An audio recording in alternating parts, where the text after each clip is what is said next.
you have to understand how this issue evolved. When I dealt with President's evaluations and the decisions on salaries, my focus at that time with the President, the previous President, was one on management style. And our discussion went down the road of information that I had relative to his working relationship with faculty and staff. And we discussed that. It was reflected in his evaluation, and it was also reflected in his salary increase. I had absolutely no awareness, none whatsoever, that there were issues beyond that. And I want to make that perfectly clear. There was absolutely no evidence on my desk that we had other issues. My issue with him was management, leadership, communication with employees. That was what I was gathering at that time. Then there was evidence that after that grew out of concerns about enrollment reporting that became evident. I want you to know one thing from the office level. There is not in the university system an internal audit program until just a year ago, when our Budget and Audit Committee took recommendations and said we have to have an internal audit program within our system. Mr. Eggert was hired. Now, this isn't an audit system that is, I got you and I'm going to catch you. This is an audit system about compliance to policy. That's what you don't have.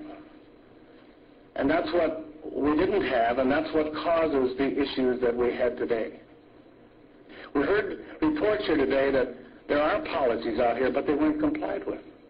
They said, well, why didn't the chancellor find out about the policies? There was no way you can do that. You can't go out there and see all the policies.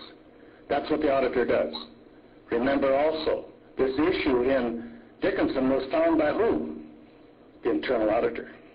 The one internal auditor. Well, maybe it's just the semantics, but it's my understanding that, and you're implying that, or you're not implying it, you're saying that the auditor, your auditor uncovered this, but it's my understanding that that really isn't correct, that President Costin learned that there may be a problem at a Chicago meeting. He went back to the campus. He asked people some questions, learned that, yeah, there probably was a problem, and then he called your auditor in to look into it. But I don't think it's fair to say that your office really uncovered this problem. Is that correct? Mr. Chairman and Mr. Martinson, yeah, that's about 3 steps behind. This was found first by our auditor in February of during the session.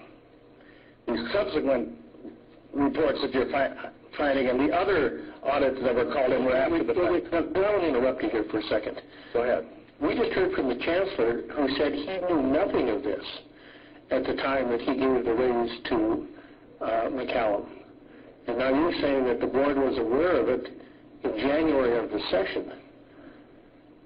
And we were told at one of the other meetings, I believe by President Costin, if my memory is right, that the way that I'm saying it is the way that he suggested it happened. But, so you're telling us right here, right now, that the Board of Higher Education was aware of these problems during the last legislative session, and we were not told that. Well, wait a minute now, because this is exactly what happens to get the wrong information out. Let me get my timeline right here. Well, please do, because this is... Well, I will, just a second. I'll get it ready for you, because this is exactly what happens that gives the bad word to the board and everybody else. Let's get the exact timeline down here.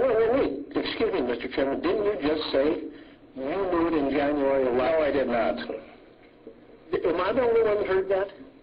Did he say that? Huh? Did he say that? Yeah. Well, maybe I'm a year off here, but just... Yeah. Well, wait now.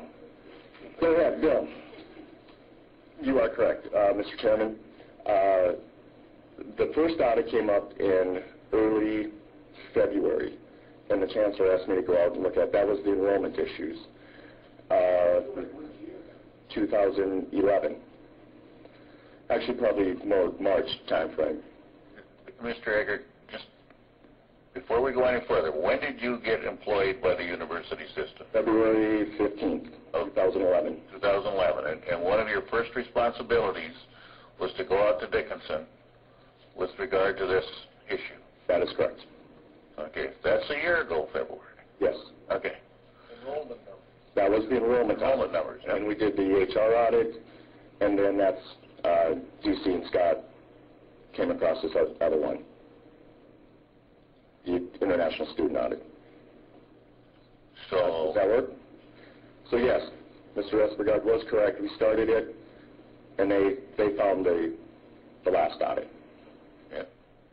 Representative Martinson. Well, okay, as long as we're trying to make things clear, Mr. Chairman, then you did know during the last session there were enrollment problems, okay?